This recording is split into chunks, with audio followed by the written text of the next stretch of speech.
बोल मेरे श्री गुरु महाराज की जय। मेरे मालिक की प्यारी संगतों और मेरे मालिक के प्यारे भक्तजनों, आओ एक बार फिर इस श्रवण रूपी गंगा में डुबकी लगाएं और सबका बेड़ा पार करवाएं। जो सुनता है उसको तो फल मिलता ही मिलता है, जो जितना इसका प्रसार करता है उसको उससे ज़्यादा फल मिलता है। तो जितना हो सके इस पाठ का श्रवण दूसरों को करवाएं, दूसरों को सुनवाएं, ताकि सभी लाभान्वित हो सकें। चलिए आगे बढ़ते हैं अगले पाठ की तरफ, जिसका नाम है नाम और नामी। जय जय जय सच्चिदानंद स्वामी, जय सच्चिदानंद अंतर्यामी। तुमते भिन्न कुछ नहीं जानू, किरण अनेक एक प्रभु मानू। प्यारे सज्जनों, यह सच्चिदानंद कहते ही कुछ दूर दृष्टि चली जा रही है। सच्चिदानंद है तो शायद उसकी ढूंढने वाला भी यहाँ हो। सच्चा ही सच्चे को चाहता है और अपना ही पर्दा मिथ्या बीच की दीवार है। झूठ में सत्य का प्रतिबिंब पड़ रहा है, झूठ में सत्य बोल रहा है। झूठ का लिबास पहने सत्य आया है, नट सत्य है, स्वांग असत्य है। पर्दे के अंदर देखो कि कौन खड़ा है। इस तिनके वाली चिक को हटा देखो। चिक के अंदर वह सबको देख रहा है, परंतु बाहर फिरने वाले क्या जाने कि चिक के अंदर कौन खड़ा है। थोड़ा प्रतीत होता है, परंतु प्रगट रूप जैसे नहीं। श्री गुरु अर्जुन देव जी ने गुरुवाणी में कहा है, घटी घटी वसही जान ही है थोरा, है कोई साजन पार पर्दा तोरा। अर्थात वह कपास ही धागा है और कपास ही कपड़ा। यदि गहन दृष्टि से देखें तो बिनौले ने ही तो रूप बदला हुआ है। बिनौला न होता तो कपास कपड़े की कल्पना ही व्यर्थ थी। घट घट में वही सच्चिदानंद वास करता है, परंतु विरला ही जानने वाला है। किसको जानना होगा? अज्ञान वृत्तियों ने प्रकाश देखकर उस ज्ञान को जानना है और ज्ञान में लीन होना है और लीन होकर वही हो जाना है। स्वामी गोविंदानंद जी ने अपने गोविंद प्रकाश ग्रंथ में इस प्रकार लिखा है, लहर पानी दी करे तलाश, ऊपर नीचे चली चली, पर ऐ भूली लहर न जाता, मैं पानी विच रली रली। लहर और पानी नाम से पृथक होकर भी एक हैं। वन यात्रा में भगवान राम से लक्ष्मण जी ने 5 प्रश्न किए, जिनमें से एक प्रश्न यह है, ईश्वर जीव भेद प्रभु सकल कहूँ समुझाई, जाते होई चरण रति शोक मोह भ्रम जाई। अर्थात जीव लहर है, प्रभु पानी है। वह पानी जो देश देशांतरों से होता हुआ और अनेक काम संवारता बिगाड़ता हुआ अपने केंद्र सागर पिता की ओर जा रहा है, जिससे स्वाभाविक ही वियोग हुआ था।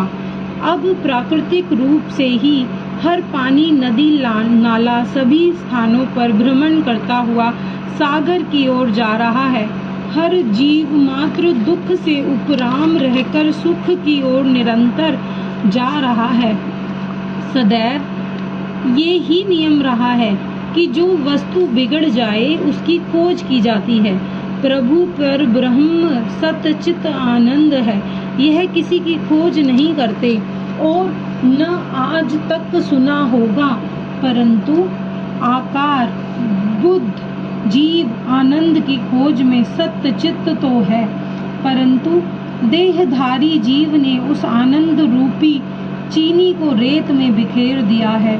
अब सांसारिक सुख रूप जो चीनी मीठी है, परंतु साथ रेत भी आती होगी।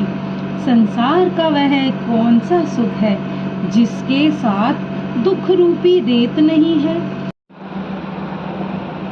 परंतु मनुष्य अपने विषय रस के अधीन रहकर कुत्ते के समान उस रेत मिली चीनी को चाटता है। कोई बुद्धिमान तत्वेता ही चींटी बनकर उस बिखरी हुई चीनी को रेत से पृथक कर सकता है।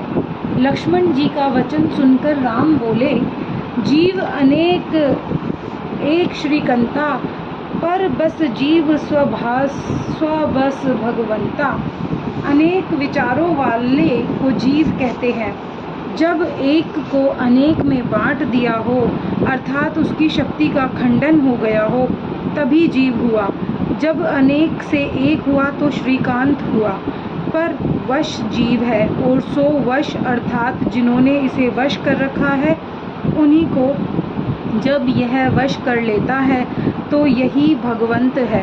अफसर कचहरी में जाता है तो अपनी शक्ति से पूर्ण होकर काम करता है। यद्यपि वह शक्ति घर में भी उसके पास थी, परंतु वहाँ कचहरी नहीं लगा सकता। कचहरी में आकर उसका परिवार भी उससे डरता है, तथा घर जैसे नखरे उससे कोई नहीं कर सकता, क्योंकि न ही उसे किसी के चाचा, बाबा तथा भैया आदि कहलाने की सामर्थ्य होती है। इसी प्रकार हमारा सच्चिदानंद स्वरूप बीज रूप में सब संसार का आधार है। कभी कभी प्रश्न उत्पन्न होता है और मंद ज्ञानी आपस में झगड़ते हैं कि बीज पहले था कि या वृक्ष, परंतु तत्वेता पुरुषों का यह निर्णय है कि बीज था तो वृक्ष बना। यहाँ बीज केवल ईश्वर पर ब्रह्म को ही कहेंगे, जो कि अज्ञात स्थानों पर दृष्टि से परे गुमनाम होकर पाताल से बाहर आया और वृक्ष कहलाने लगा। बीज के आकार में जड़, डाली, पत्ता, फूल, फल अपना ही रूप अपने में ही स्थित रहा। बुद्धिमान जानता है कि बीज ने रूप बदल लिया है।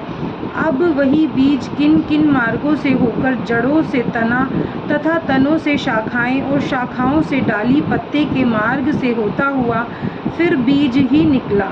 इसलिए वेदांत कहता है कि वह अनेक होकर भी एक है। करोड़ों बीज बीज हैं, परंतु बीज एक ही है। इसी प्रकार अनगिनत जीवों में एक बीज रूपी वही है। बीज बीज ही रहेगा। सब कुछ न होकर भी सब कुछ है। ईश्वर विश्व रूप विश्व देखता हुआ ईश्वर है। स्वच्छ प्रकाशवान स्थान को भी चार दीवारी ने अंधेरा बना दिया। वास्तव में अंधकार किसी अन्य स्थान से नहीं आता है। दीवारें हटने से प्रकाश नहीं हुआ, प्रकाश पहले से ही विद्यमान था। अर्थात प्रकाश का अंश दीपक यूं कहता है कि इस अंधेरी कोठरी में मेरे आते ही अंधेरा कहाँ गया, प्रकाश में समा गया। अब दीवार हटाओ तो वहाँ भी प्रकाश ही था और प्रकाश ही है। वह ना तो गया न ही आया। ठीक इसी प्रकार पर्दे ने उसे जीव बनाया हुआ है। वास्तव में इसका शरीर में आगमन कैसे हुआ, यह बात इस उदाहरण से स्पष्ट हो जाएगी। रेडियो स्टेशन का समाचार सुनने तथा देखने के लिए शरीर रूपी रेडियो सेट रख लो। टेलीविज़न से तो देखा भी जा सकता है। अब वह सारे का सारा स्टेशन जेब में आ गया और रेडियो का मीटर सुई बदलते ही रेडियो बताता है कि यह स्टेशन कौन सा है। अब रेडियो फोड़ने से तो कलकत्ता, सिलोन तथा दूसरे स्टेशन नहीं मिलेंगे, परंतु उनका सूक्ष्म आकार, आवाज़ और सब कुछ उससे सुना तथा देखा जा सकता है। जैसे बुद्धिमान पुरुष के लिए अनेक तिलों में एक तेल है, अनेक लकड़ियों में एक ही अग्नि है, अनेक बर्तनों में दूध रहता हुआ भी एक मक्खन है, इसी प्रकार मानवीय शरीर में कंठ से ऊपर चोटी तक, बल्कि पिछले पान की आकृति वाले स्थान तक ब्रह्मांडी स्थान बने हुए हैं। सिर फोड़ने से स्टेशन नहीं मिलेंगे, सब सेट करने से देख और सुन सकते हैं। ज्ञान चक्षु अर्थात शिव नेत्र से देखना और 3 बंद लगाने से उस आवाज़, शब्द, ब्रह्म अनहद को सुनना होता है। प्रभु से इस विश्व की रचना हुई जो अनादि काल से एक है। उस पान वाली आकृति अनामी देश से नाम रहित एक लहर उठी और अलग अगम लोक से होती हुई सतलोक में आई और वहाँ से भंवर गुफा दशम द्वार से होकर त्रिकुटी में उतरी। वहाँ माता के गर्भ में उल्टा लटकने से अनेक रंग परमात्मा के देखे और जब बाहर आया तो अपने को उल्टा देखा। पहले सिर नीचे था और शाखाएं, रूप, हाथ, पांव ऊपर थे। अब बाहर आकर यह सब नीचे हो गए और सिर ऊपर हो गया। फिर त्रिकुटी से सहस्त्र दल कमल भ्रुकुटी आंखों के मध्य आया। तब आंख खुलते ही चकित होकर किसी वस्तु की खोज करने लगा।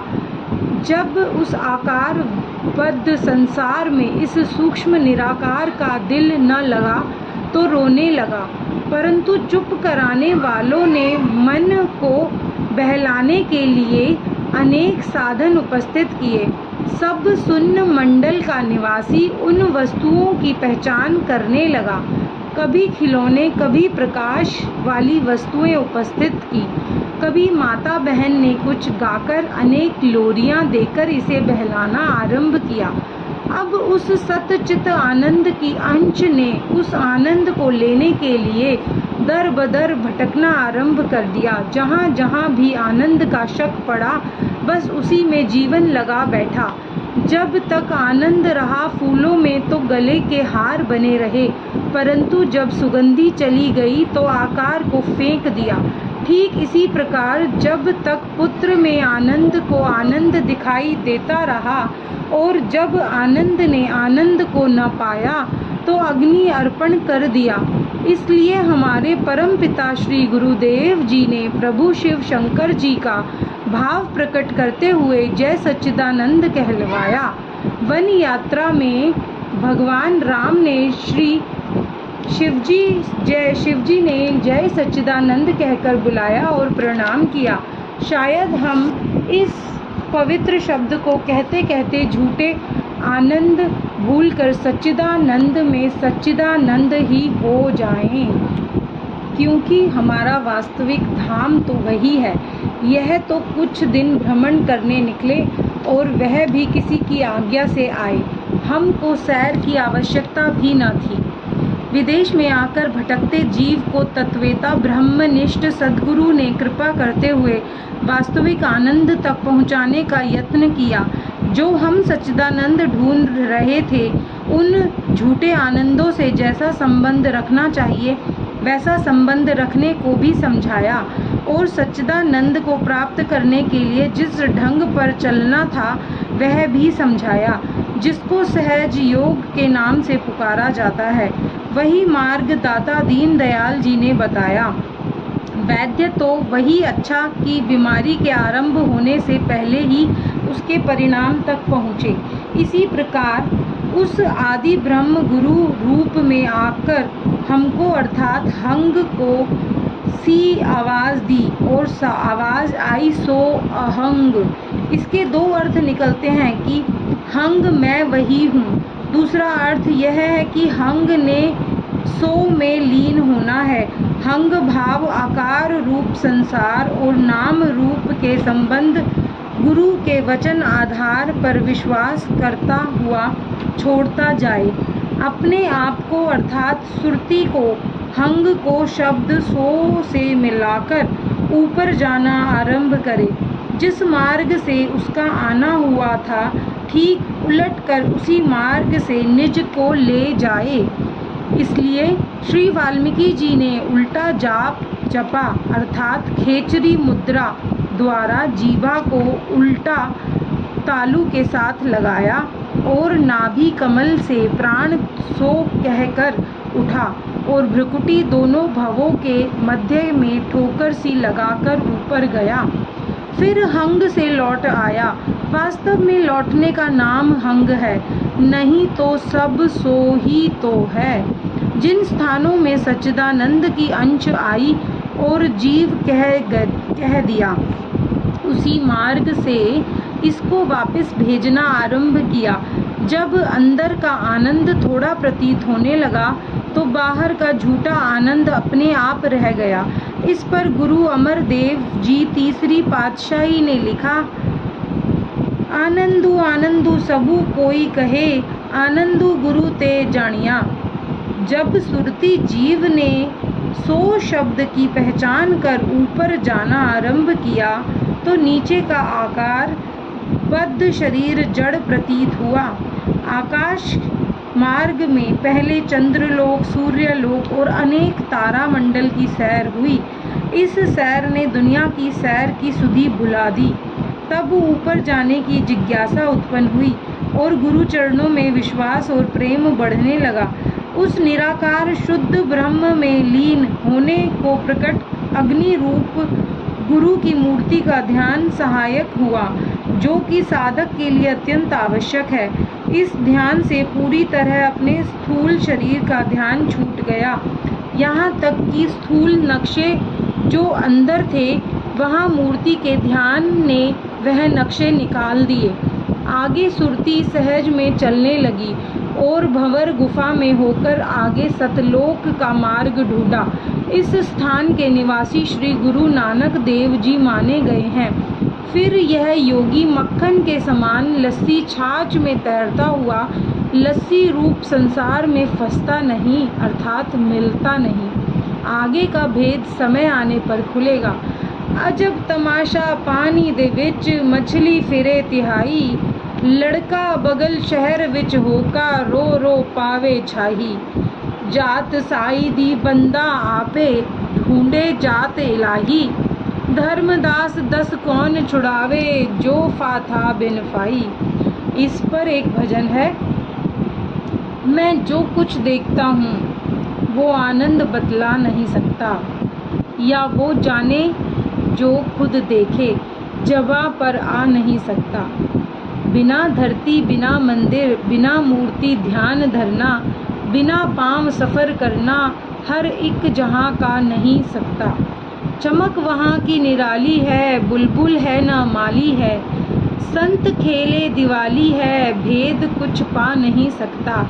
गई आकाश मार्ग में सुरत ने जिस्म को छोड़ा, बिना गुरुदेव के कोई वहाँ पहुँचा नहीं सकता।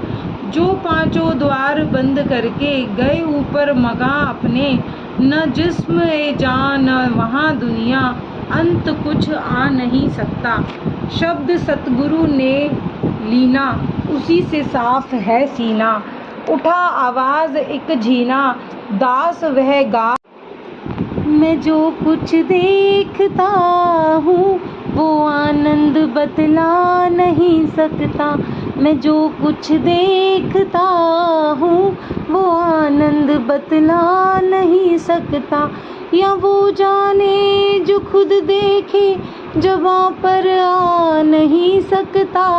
मैं जो कुछ देखता हूँ मैं वो आनंद बतला नहीं सकता। बिना धरती बिना मंदिर बिना मूर्ति ध्यान धरना, बिना पाँव सफ़र करना हर एक बंदा जा नहीं सकता। मैं जो कुछ देखता हूँ वो आनंद बतला नहीं सकता। चमक वहाँ की निराली है, बुलबुल है न माली है, संत खेले दिवाली है, भेद कुछ पा नहीं सकता। मैं जो कुछ देखता हूँ वो आनंद बतला नहीं सकता। या वो जाने जो खुद देखे जबां पर आ नहीं सकता। गई आकाश मार्ग में सुरत ने जिस्म को छोड़ा है, बिना गुरुदेव के कोई वहाँ पहुँचा नहीं सकता। मैं जो कुछ देखता हूँ वो आनंद बता नहीं सकता। या वो जाने जो खुद देखे जबां पर आ नहीं सकता। मैं जो कुछ देखता हूँ वो आनंद बता नहीं सकता। जो पांचों द्वार बंद करके गए ऊपर मकां अपने, न जिसमें जान वहाँ दुनिया, अंत कुछ आ नहीं सकता। मैं जो कुछ देखता हूँ वो आनंद बता नहीं सकता। या वो जाने जो खुद देखे जबां पर आ नहीं सकता। मैं जो कुछ देखता हूँ वो आनंद बता नहीं सकता। शब्द सतगुरु से ले लीना, उसी से साफ है सीना। शब्द सतगुरु से ले लीना, उसी से साफ है सीना। उठा आवाज एक झीना, दास वह गा नहीं सकता। मैं जो कुछ देखता हूँ वो आनंद बता नहीं सकता। या वो जाने जो खुद देखे, ज़बां पर आ नहीं सकता।